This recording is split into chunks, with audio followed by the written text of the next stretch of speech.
Looks like we finally got a fight between Musk and Zuck, but not the cage fight like many of us were anticipating.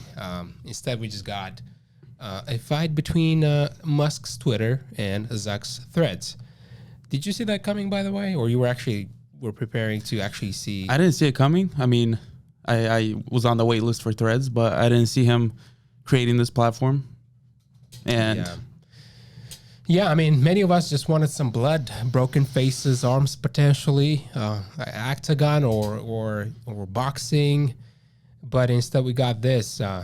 But it was very interesting how everything just evolved, right? And this whole thing, cage match between the two, just started from a Twitter. And I remember I even went back to track the tweet that really was the first domino to push this whole thing into a full scale. Somebody was comparing Musk to Zuckerberg, right? And then somebody else started the fire from there. Yeah, well, Mario Naval, I believe that's how you pronounce his last name. He was breaking the news about Meta Threads, and he was talking about how it's going to be close to what Twitter is, and the comments were funny. And this Twitter user just commented, "Better be careful," and he tagged Elon Musk in the comment. I hear Mark Zuckerberg does his jiu-jitsu now. And it's funny because this user only has like 150 followers or something like that. And Elon Musk just responded to it, writing, "I'm up for a cage match if he is." And that just took everything by storm. And then Zuckerberg came back with the response saying, "Send me location." He did that, right? Yeah, that's right. He did that. Exactly. And you have this meme army that just started memeing about it. Yep. And then it was just very fascinating to watch. It got so big to where, reports were coming out from Italian culture ministry. Officials were reaching out to Mark Zuckerberg and Musk to coordinate the fight. And they wanted to offer Coliseum as the venue for the fight, like one of those gladiator fights. Yeah, yep.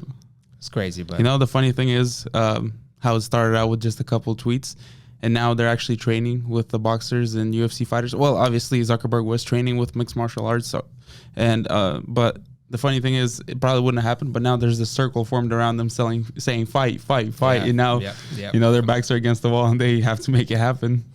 Well, yeah, you saw Musk was making a post recently training with George St. Pierre and Lex Fridman, and then you had Mark Zuckerberg posting a post on Instagram with Israel Adesanya and Alex Volkanovski. They were training. By the way, that picture, did you see it? Yeah. He's in the middle. Zuckerberg is looking shredded.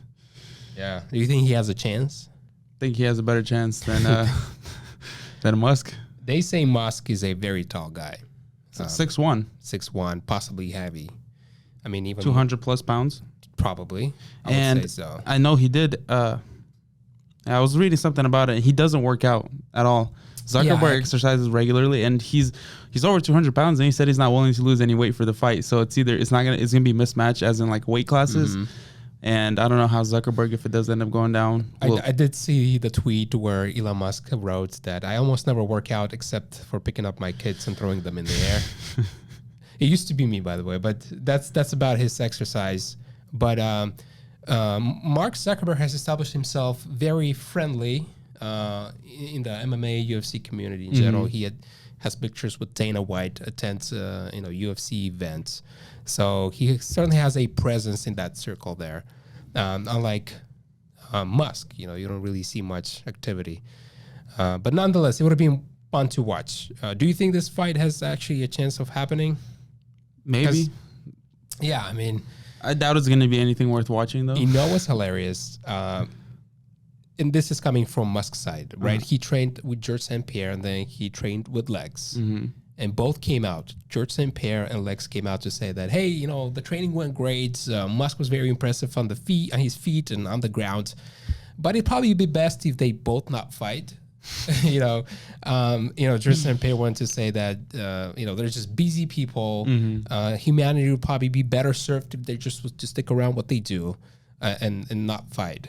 I think the reason is we just built up this image, like these billionaires, we built up this image, and now if they go out in the octagon and they start flopping around, like because we're not gonna see a professional UFC fight. We're gonna see two billionaires, just rolling around on the mat.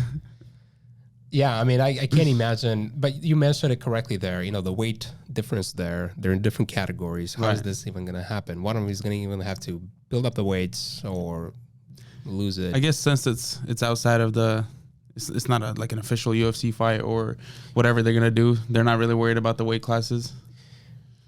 I mean, he said he's not willing to lose any weight, so that could be his kind of exit.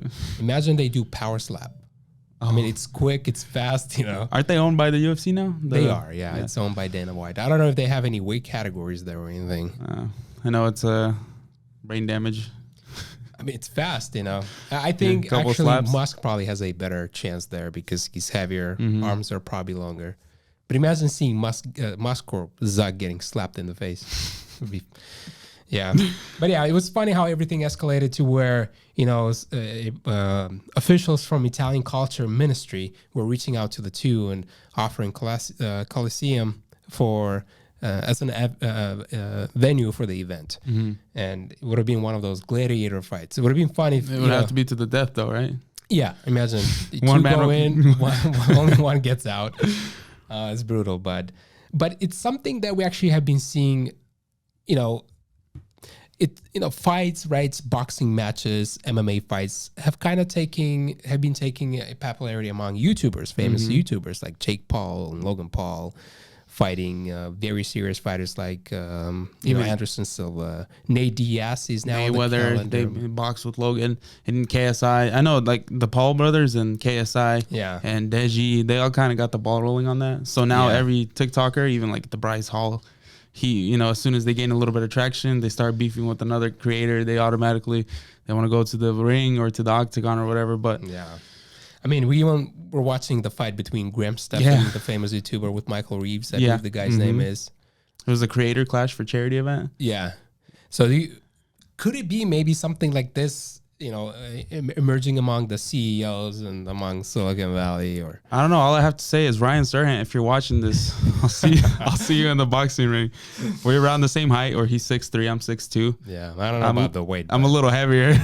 I'll have to slim down to, I don't know what he weighs. I think around 200 pounds. I know he works out. He does work out. So, Ryan Serhant, if you're watching this, just name the charity.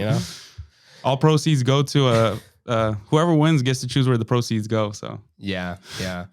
But in any case, we were all expecting a cage match, but instead we got a fight between Threads and Twitter. And that fight so far has been guaranteed. It's actually happening at full speed. That's probably the main thing we want to talk about today. The emergence of Threads. And it has now been a little bit over a week since it's been published, the application. And it's reporting to have over 110 million users, and these numbers are very fascinating. In fact, there has been a lot of hype surrounding this Threads app, to say the least. And when they were reporting the user amount, everybody was very fascinated. And I started seeing a bunch of posts floating around social media comparing Threads to other applications like Netflix and Twitter. Forget the other app they were comparing it to. And they were saying how Netflix, it took 3.5 years to reach to 1 million users. Twitter, on the other hand, took 2 years to reach 1 million users, where Threads, it only took 1 hour, and everybody was very impressed. But if you think about it, would you say that's a fair comparison? I don't think so, because these are, sure, different business models and different timelines. Comparing Twitter to Threads is probably fair, but Netflix, for example, it's a paid subscription type of platform. Right. There's a paywall. Yeah, obviously there's going to be a less amount of users subscribing at a faster pace. Twitter, on the other hand, Twitter was released in 2006, and think about back then, right? Access to the internet alone probably had an effect. 2006, I was 11 or 12. We weren't even in the US yet. Yeah, we were not even in the United States. But just in general, access to the internet was very limited. iPhone was not even released, by the way. It was only released in 2007. And the idea of applications or apps didn't probably even exist back then. So obviously it'll take 2 years to reach 1 million users. versus threads nowadays, the abundance of the internet. But the thing is, I think, and not a lot of people are talking about this, is wouldn't you say the growth of threads should be attributed to Instagram? Of course. Yeah, because Instagram has 500 million daily users. And then what ended up happening is that they simply just redirected those people from Instagram to threads. Because as a new user, and we jumped on it really quick when it went live, the application, all you had to do is just sign in. Poured over your existing followers and following. Everything was made easy. You didn't have to type anything. All it did was autofill your information. You just clicked next a couple of times, and you had your profile. What are the odds that there's new users on there without an Instagram account? Exactly. But you had all your bio picture, and your biography everything was there. Everything was set up, and it was ready to rock and roll. And a lot of people signed up. And did you get it right away, or? Yeah, I clicked install before it hit the App Store, and then when it finally hit the App Store, that application ended up installing. I'm one of the few under 1 million, so I'm at the 500,000 something mark. Yeah, I think I'm at the 800,000 mark. Looks like we were just waiting for that thing to come out. Yeah, and Zuckerberg is number one. He holds that number one badge in his bio. Is he? Yeah. Wow, number one. It's not Masari? Nope. Wow. I'm not sure which one of he is, but I know all the big influencers, they're like somewhere in the thousands or in the hundreds, because I believe since they were such big, since they were like very known and have a lot of followers on Instagram, they probably had access to the beta before they released it. That's true. So you'll see Gary Vaynerchuk, Marques Brownlee, they're all under 10,000 for sure. Yeah. So besides the Instagram's team and Facebook team who had access to it prior to that, and then it went on to the next round of influencers and then to the public. Yeah. But it's now been, like I said, a little over a week since the application debuted. And it has been a lot calmer versus, when it went live and everybody was talking about it. But I guess the question is, why would Meta want to go this route? Why would they want to create something that already exists per se? Why would they want application like that? They already have Instagram, they have Facebook, WhatsApp. I mean, I don't know what else they own. They have a lot of some Meta, obviously, the metaverse. And then this. And it kind of reminds me of when Elon Musk purchased Twitter. And you had a group of people that were not happy with that. Certain political groups, celebrities. He's not so likable among those circles. And when he purchased Twitter, many of them actually vowed to leave the platform, but made this huge announcement. This is my last tweet, blah, blah, blah, right? It was always very ironic because they were complaining about Twitter on Twitter. Yeah. They didn't have this alternative, not like they're going to go to Trump's Truth Social because it existed at that time. The last thing they wanted was a right, a right-based platform, right? Of course. And I really think Mark Zuckerberg kind of saw an opportunity. There's a group of people, and it's not like people like me and you. What do we have to offer, right? It's people that have power, and they want alternative. And he was able to kind of cater to that demand. And what do you think was wrong with Musk buying Twitter? Why did that interfere with their experience on the platform? Well, you have to understand that. When you talk about Threads versus Twitter, you have to talk about Musk versus Zuck. And Musk is certainly a different type of character. The guy is very different, unlike Zuckerberg. Zuckerberg is very likable among the circles of powerful people. He's a great donor. He's politically correct. He doesn't make enemies. Just look at stuff that Musk tweets versus what Zuckerberg threads. Are you referring to Zuck as a cuck?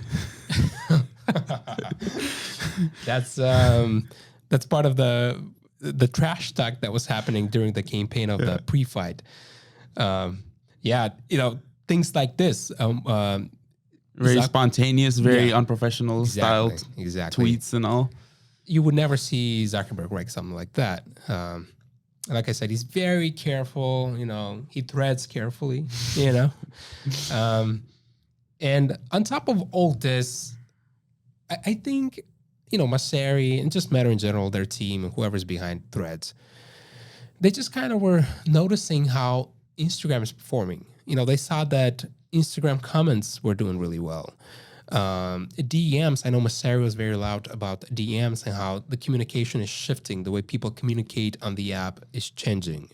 Videos and pictures is one thing, but just text. But they realized how important the text aspect of the platform was, and decided to branch out on that. Yeah, and I think they noticed this, especially in the comments. I love reading comments. It's very fun, entertaining. The author of the post has the option to pin the top comment, and then you can reply to the comments, and people have these conversations. I think they saw that and they're like, why don't we take this on a separate app? And on top of that, I think in today's day and age, with AI being the main headline, companies are data hungry for all sorts of data.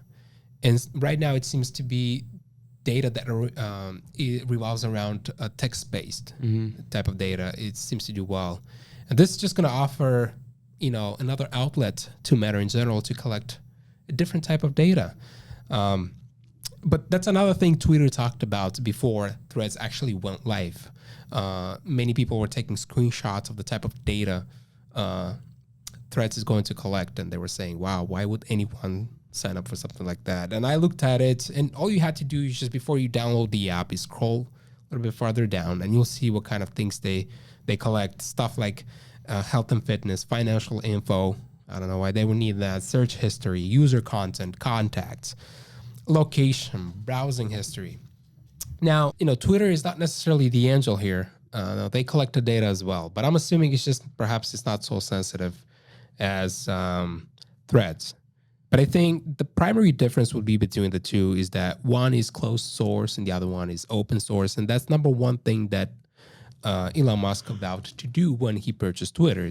He said, I'll open up the algorithm. I'll make it open so that way you can see how the algorithm curates different posts and all that. Where on Threads, you'll never be able to know. So obviously, more transparency in Twitter compared to Threads. Yeah, 100%. And I mean, what does he plan to do with all that data? If he has all that data from Instagram, from Facebook, and it's all the same users, I mean... Which doesn't make sense to me, right? They're cheering on all these users that went to Threads, but at the same time, it's the same users that are already in the database.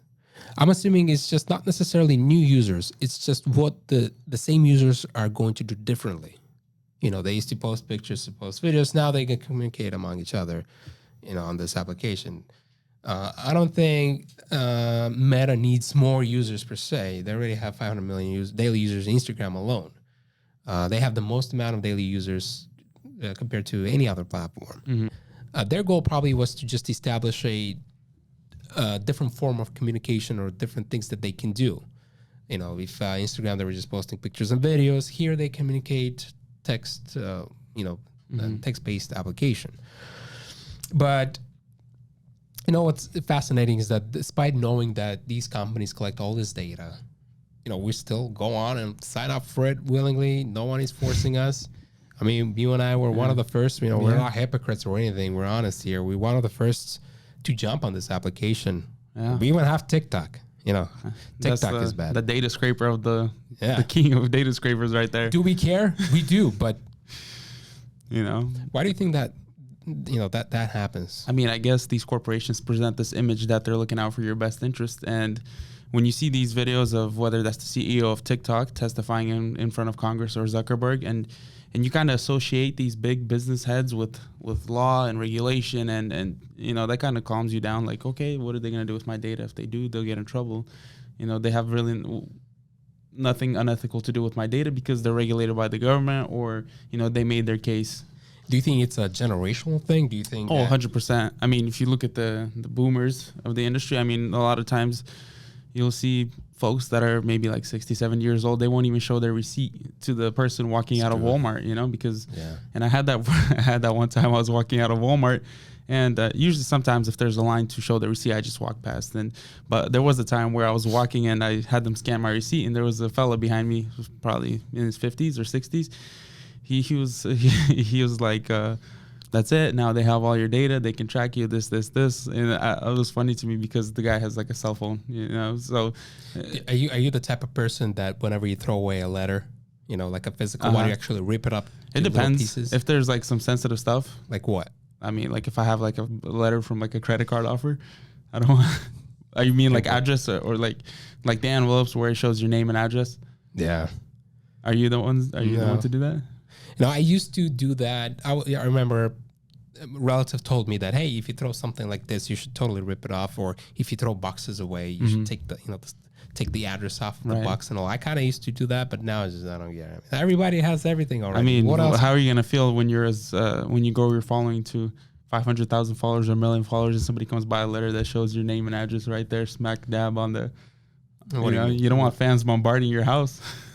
Well, what, do you think they're walking around trying to find my address? Well, I mean, imagine you right now, like you stumbled upon a letter that showed Elon Musk's home address with his name on it. Your ass is going to go down there and check it out. Exactly. Yeah. No, I get, yeah, no. But I mean, we got a shredder right there, so. Yeah.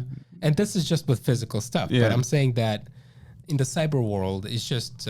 I mean, it's. The data points that all these companies have. I remember when TikTok was a talk of the town, and, there was even a possibility they were going to ban it in the United States, which I was kind of cheering it on, to tell you the truth. I was behind that. And even when Trump was president, wasn't he, gunning for them too? He was the first actually guy to propose that idea. Mm-hmm. I don't know why it never happened. It was so bad back then. They were even offering to. It was to force a sale to a U.S. Based corporation, right? They wanted it to be based out of the United States. They at least wanted to have the United States users be on a United States based cloud.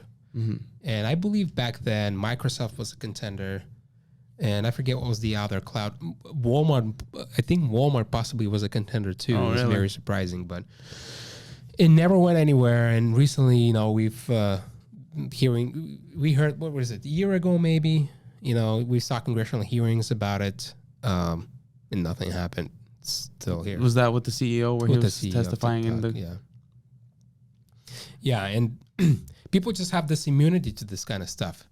But do you think one day there's going to be this privacy awakening? People will be awakening to realizing how exposed they are to the cyber world and to all these companies. I think people have little wake up calls like that when they're browsing something on an application or just searching for something, and then they see those ads where they talk about something like you do right now. You can mention a certain product and then you'll see ads about it because of the audio recognition. And I mean, you see people aware of that, where the ads that are targeted are specific towards them. So, but I mean, I obviously these companies and these applications are collecting all this data probably primarily to better monetize their app and curate advertisements and whatnot. Mm-hmm. That's something they're going to want to probably do with Threads eventually. And I know Masari posted recently that before we even think about any advertisements on this platform, we have to make sure that people are actually going to stick around on it. I mean, how was your user experience? Is it worth sticking around for you? Like, I don't know. I used it for a couple of days. I'll go and thread something every now and then. But, I mean, for the most part, there's no hashtags. There's no trends. There's no, It looks clean. Mm-hmm. But there's nothing really much going on there. You only have a few options, right? To post and reply and like and all that, which is nothing new there.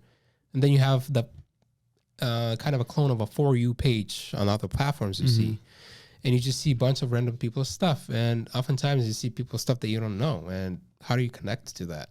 The algorithm assumes that this is possibly people that you probably be interested of. I did see the day of that Threads was announced and people started getting on it. Marquez Brownlee threaded saying having a page where you can only see your followers and following would be ideal. And Zuckerberg actually replied to him with a thumbs up. And then they actually made it, I guess, a goal to listen to feedback from users, because right now their biggest, objective is to keep the users coming back rather than continue growing in the user. And I mean, as you can see for yourself, the numbers are showing that decline in engagement. Yeah, that's another thing that was very fascinating. The hype was very loud, and it will last a couple of days. Mm-hmm. And now a new report came out to say that the company told CNBC that the number of daily active users to the Twitter compared to the Twitter rival was down about 20% from Saturday. I actually read an article and saying 25% now. Oh, has increased. Yeah, and there's a chart circulating around Twitter that's showing the drop off. Have you seen it? No. We'll put it up on the screen for you guys to see, but yeah, it shows the comparison. I don't know. but it shows the drop off, and everybody's saying that's it. Threads is dead. Threads is dead. You know, time spent had also decreased by 50%. And, you know, honestly, this was my expectation. I even threaded about this, saying that, look, if you were never a enthusiastic Twitter user, you're just not going to like Threads. You're just kind of going to go with the crowd, probably post a couple of threads and see no likes, and then your dopamine is not going to be pleased. Yep. And then you're just going to stop using it. Which kind of reminds me, you know, I recently was listening to a podcast by Colin and Samir, and they big were, fan of that show.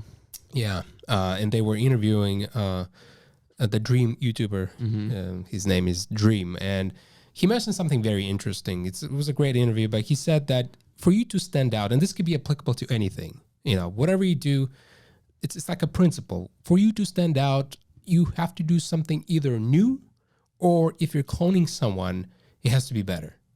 Now, the Threads did neither. You know, they introduced this app, but is it necessarily better from Twitter? I wouldn't say so. Is it something new? Definitely not.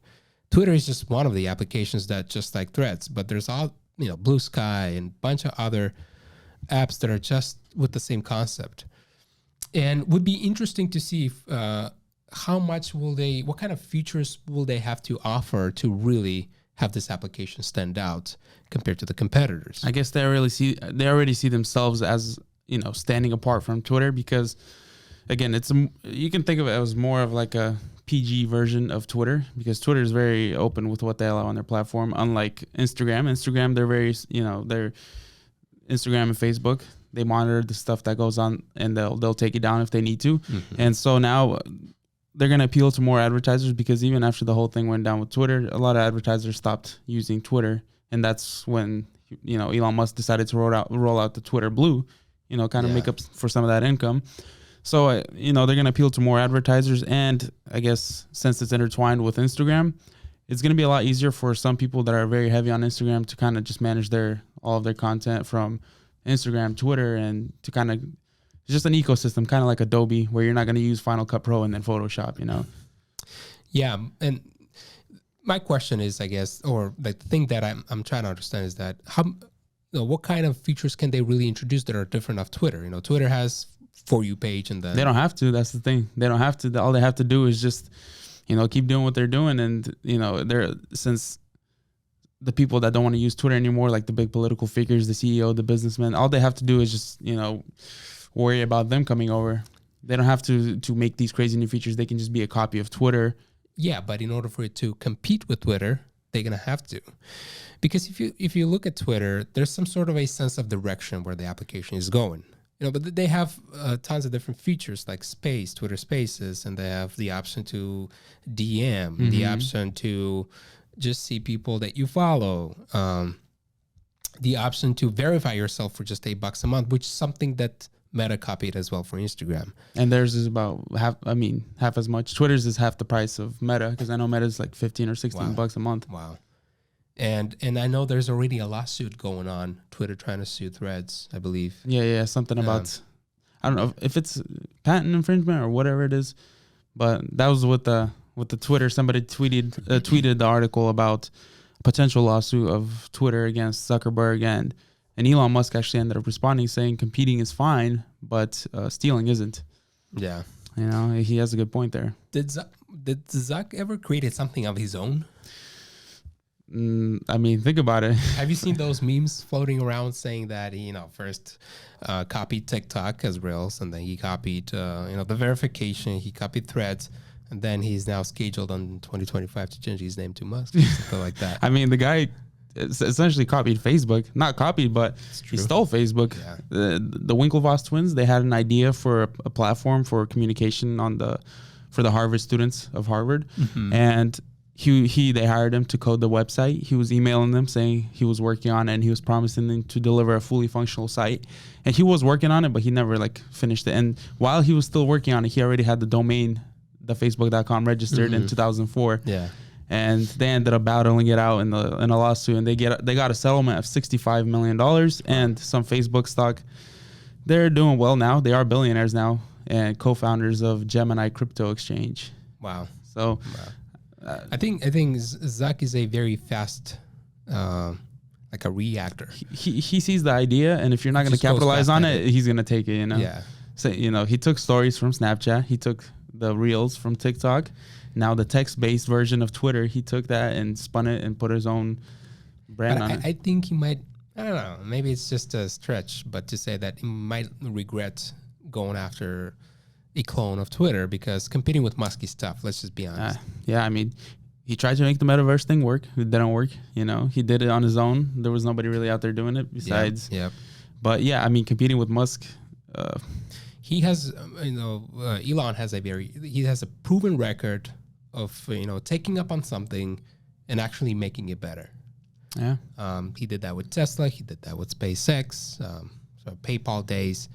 But the guy just gets the job done, it seems like. I mean, if you look at their net worths in comparison too, he's about twice as more valuable than Zuckerberg, which I wouldn't say that's exactly an advantage because it's all mostly stock.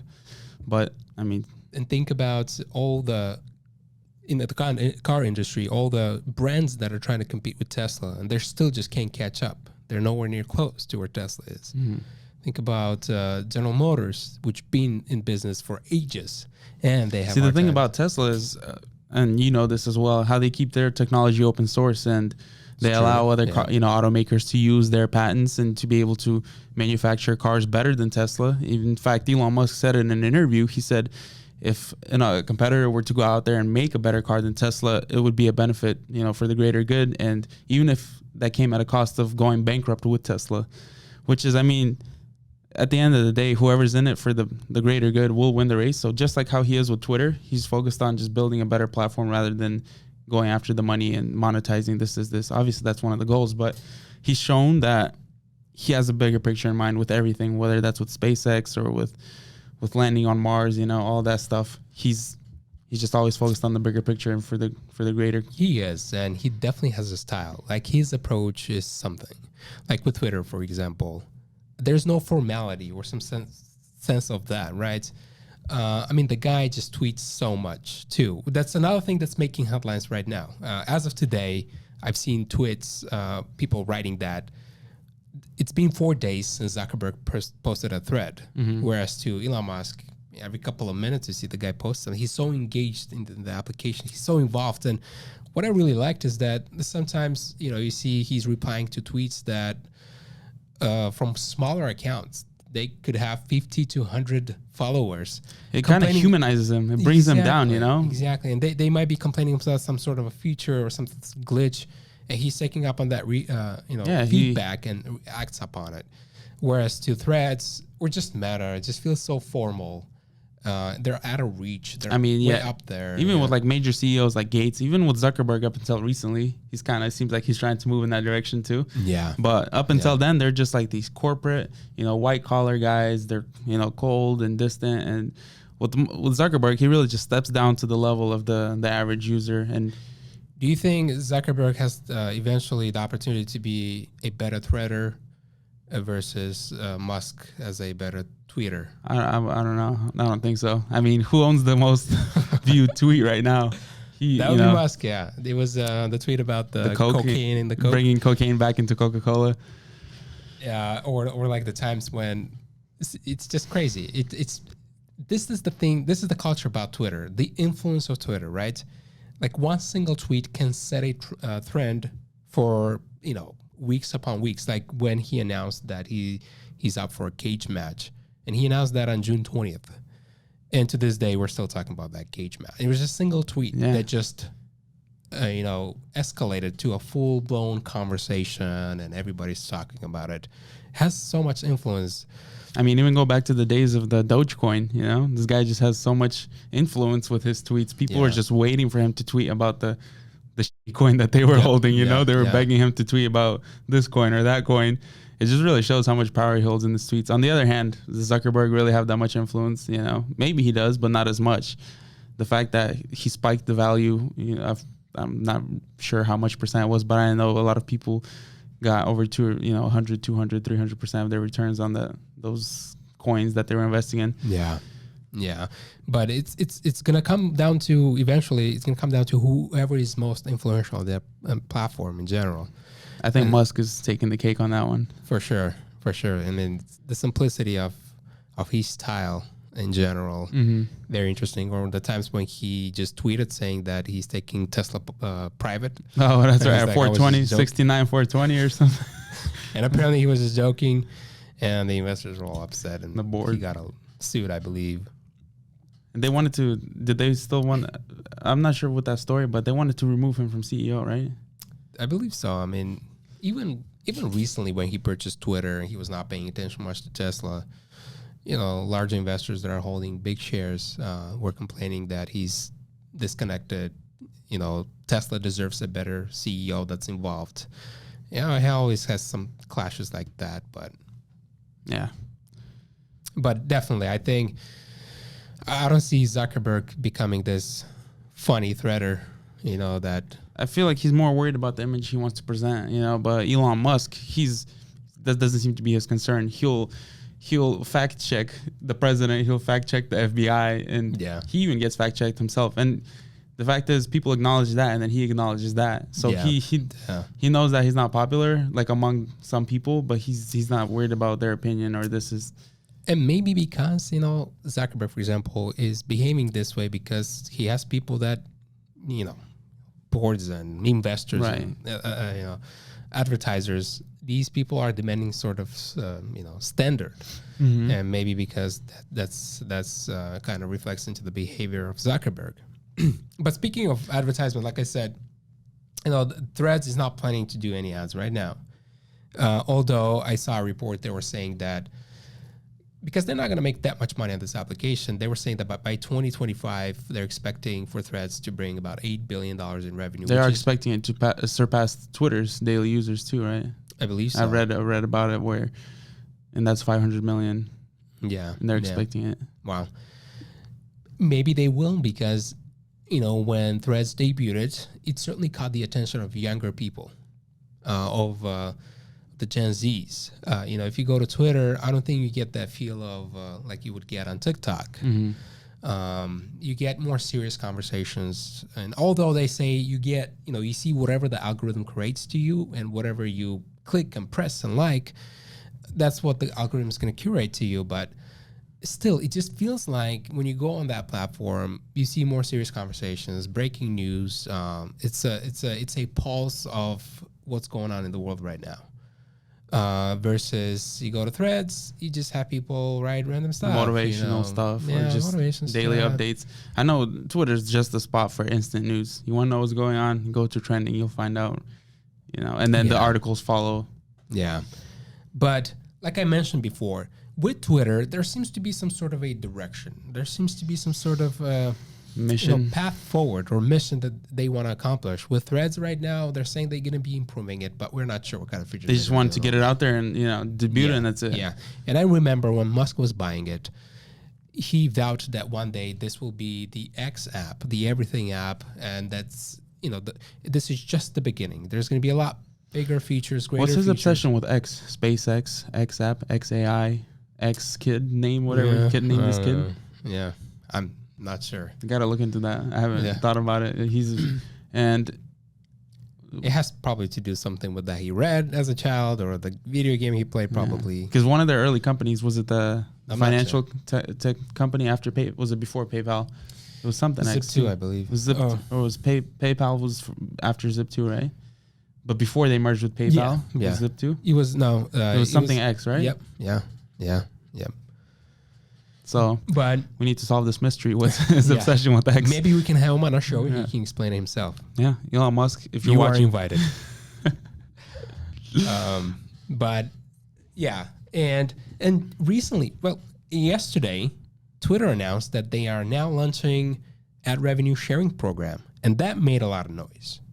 And the thing is, though, and I tweeted that a couple of days ago when the hype was kind of really loud about Threads. I said, this is the time for Twitter to either rebrand itself as an X app or offer a feature that will kind of revolve around the creators. And sure enough, yesterday they announced a really big news for the creators. And you saw it yourself. People yeah. were taking screenshots of the money they were getting, and it was as high as $100,000 in some cases. Yeah, apparently they were getting paid for the past 6 to 10 months. I don't know exactly which timeline it was, but it was accumulated across. So it looks like they were tracking their performance over the past year or a few months, because that's what people were getting paid for. Yeah. But I mean, still a lot of money. There was accounts that pretty much people that were getting their life changed overnight, accounts that were just running the accounts just as a hobby, and they were receiving $50,000. I don't see Meta doing that. I think their monetization program in general kind of sucked, and always did. It never really competed with Google's YouTube, for example. And now that Twitter is launching this, Threads is no longer even a worthy opponent, if you think about it. Now they're after a bigger fish, and that probably would be YouTube. And we even saw it today. Oh, yeah. And I think YouTube is watching very closely what Twitter is doing. And I mean, the qualifications were a lot more relaxed for Twitter, right? To become eligible for this program. They said that some of the things the guidelines, right? To be subscribed to Twitter Blue or verified organization, have at least 5 million impressions on your posts in each of the last 3 months, pass human review for creator monetization standards, which I'm not sure what those is exactly. You have to be 18 years of age. You have to complete a profile with an account name, buy all that stuff. The other one was, I believe they said you have to have 500 followers. So the guidelines were not so strict. It's certainly easier to reach them comparing to YouTube. I don't even know when Instagram starts paying. I think they start offering bonuses after 1,000 followers, and you have to. It's more of a mystery because you don't even know. You have to get invited. They don't have like a checklist of what you need. Sometimes I know on their support page on Instagram they do have some that says 10,000 followers, but then some say 1,000. So it's very mysterious. Yeah, and then you have to have a Twitter account that's been active for 3 months or more and maintain 500 active followers or more. When did you join Twitter? 2014. Nice. It's been a while. Want to know how many followers I have? How many followers you got, bro? Well, let's just say that I'm not getting monetized anytime soon. How many more do you need to get monetized? Well, I'm at 42. So. It's better than me. I had my account since 2016. But back to YouTube, right? I think YouTube saw these relaxed guidelines and they're like, oh man, Twitter is actually not joking about this monetization. And nobody's talking about this. No one is talking about this. And we noticed today when we came to the office. Yeah. And we noticed that if back in the days you wanted to get monetized for YouTube, you needed 1,000 subscribers. Today it's 500. So they slashed their guidelines pretty much almost in half. The other one, you had to have public watch hours up to 4,000. Today it's 3,000. And that's 4,000 in the last year, I think. Or is that with the shorts? I know with the shorts you needed 10 million views within the last year. It used to be even stricter than that. So they've been cutting down the time because it used to be 10 million in the last 90 days. And then it was just 10 million in the last 365 shorts views.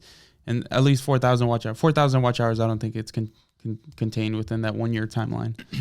And today the requirements for the shirts is instead of 10 million, it's now 3. So you need either 3 million shorts views, and then what was the other one? The last one. It's one of the two. Either the 3 million shirts or. You have to have 3 uploads on your account at least too. So shorts or videos, it doesn't matter. Yeah. So you need to have at least 3 videos, 4,000 watch hours, and at least either 10 million shorts. And the last feature. Yeah. So it's noticeable here that YouTube is paying very close attention. And like I said, it's not just Twitter versus Threads. It's actually the fight is now actually bigger. And the fight for creators in general is going to intensify too. Which, by the way, if you're thinking to start like an YouTube channel or become a online creator of some sort, this is the time. YouTube perhaps is the first time facing a challenge from a separate company or separate application. And now they have to compete for you. I did tweet this though. I said getting monetized has become a lot easier, but getting noticed enough to become monetized is getting a lot harder due to the amount of how much creators and how much people are getting into the field. I mean, I know there was a survey out there, and I didn't refresh my mind on it, but it was by 2030, it was 1 out of every 3 people were going to be in, the content creation or influencing. It was 1 out of 3 or 1 out of 4 I know it's a big percentage of people that were, you know, so it's kind of does make you worried. And there was a study. What's going to happen to real jobs? You know, like construction, AI, or like real estate agents. What we do. Construction has seen a major hit too. Construction, now it's 1 out of 7 of people are going to construction. That's a fraction of what it used to be. Yeah. Wow. And it's the percentage. So the average person working construction is 42. It used to be 30. Wow. So a lot younger people are turning away from that. And the percentage of 18-year-old apprentices also has come down a lot. So you can see a lot of people that are moving in that direction of influencing.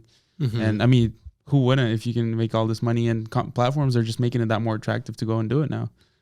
They do. And it'll be very interesting to kind of follow the Twitter's campaign and how it's going to unfold, because obviously to be able to afford all these creators and pay them, you're going to have a large ad revenue. Elon Musk is also getting paid for his tweets, but it's going right back into the fund to pay other creators apparently. Interesting. Wow. I see he tweeted about how much money he needed to get back in from tweet ad revenue to make his money back for the 44 billion. Yeah. I saw a tweet, someone saying who's going to be, you know, how YouTube has Mr. Beast. Right. Who's going to be the creator of, you know, Twitter. That's going to really, I think it's Elon Musk. I think so too. And not even it's not even biased since he's the owner, because there are plenty of owners out there that are not at the top of the social media. Let's say, like, who is next to the guy or second in line to actually have to hold that position? I can't think of anyone, perhaps besides Mr. Beast. Also, because he was the one who wanted to become CEO. Yeah. He also wanted to be a CEO of Threads. I don't know. That guy's all over the place. Spreading himself way too thin. For one day, he said, but yeah, it will be very interesting to see how things are going to unfold. But like these like YouTube and all that, they're gonna have to have a large ad revenue to be able to compensate creators, because at the end of the day, that's where money's coming from.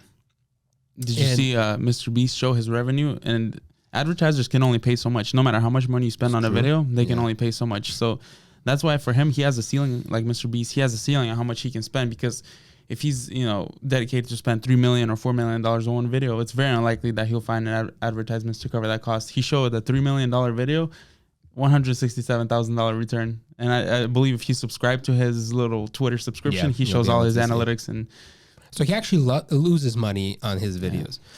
But I like his approach, though. Recently, in that interview, he mentioned that, you know, if you're not going to have any advertisers to advertise their products and services, just create your own. Mm-hmm. And so that's kind of what pushed them to pursue Feastables. You just can advertise that and sell that. So it's like a chocolate influencing company. And he's very big on the Feastables. Yeah. But that kind of summarizes it all. Mm-hmm. You know, it'll be very interesting to see this fight between these two platforms. Are we going to see a cage match and cage fight? Keep in mind, though, it's very unlikely that, I mean, not unlikely, who knows what can happen. But the fact is, there was also a potential Facebook killer back in 2011, which was Google+. Mm-hmm. When it came out, everybody was, that's it, it's over for Facebook. Google had all these users that they could just pour over to their new platform. And that's what they did. In the first year, they got 90 million users, and they were on, you know, everybody thought they were on track to take down Facebook. And I was even looking at an article written in 2011, is this the end for Facebook? Same thing, and by 2018, it was gone. So a similar playbook is unfolding right now. Seems so, yeah. So you can kind of see the pattern. Just because you're new on the block, that doesn't mean anything. Yeah. And once you're tested by time, it's everything, right? So, for example, when ChatGPT came out, mm-hmm. right? And perhaps that's probably the closest, probably the more accurate comparison, ChatGPT versus Threads, although they're totally two different platforms. But it took ChatGPT 5 days to acquire 1 million users versus Threads just 1 hour. Mm-hmm. And we know why 1 hour, because those were just Instagram users. But ChatGPT now is actually losing momentum. It's no longer the hottest chatbot. So impressive, you know? Okay, everybody just kind of got a hang of it, and they played with it, and they used it, and they use it now. And I remember Chamath Palihapitiya mentioned that in one of the podcasts that they do. He said, just because you're the only one, that doesn't really mean anything, because when Facebook was emerging and MySpace were emerging. Was there also some Friendster or A bunch of other platforms that did a lot better.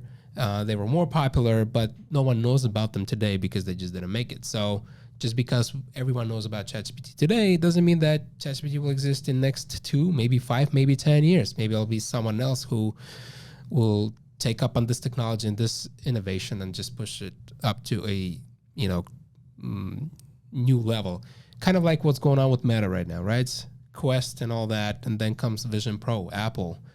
It's still very similar and all that, but at least right now it probably looks like Apple might be even having a better chance. I mean, they're already working on their second model before they even release this one. Yeah, and just because Meta was the first one to sort of really push this augmented reality and everything, that doesn't mean that in a couple of years they're going to be and that's still on the front line. That's the thing about Apple. They don't just jump whenever there's a hype or trend around something. They wait until a couple people try it out. Yeah. And then they go out there and they do it 10 times better. Whether that's with their software or hardware, it's always saying, oh, Apple's late to this. Man, this has been out on Android for this long. Or Apple's late to this. And in reality, they just come out and they're still going to beat you because they just wait. They see, what kind of feedback the other companies get. Would you buy a Vision Pro? Dude, 100%.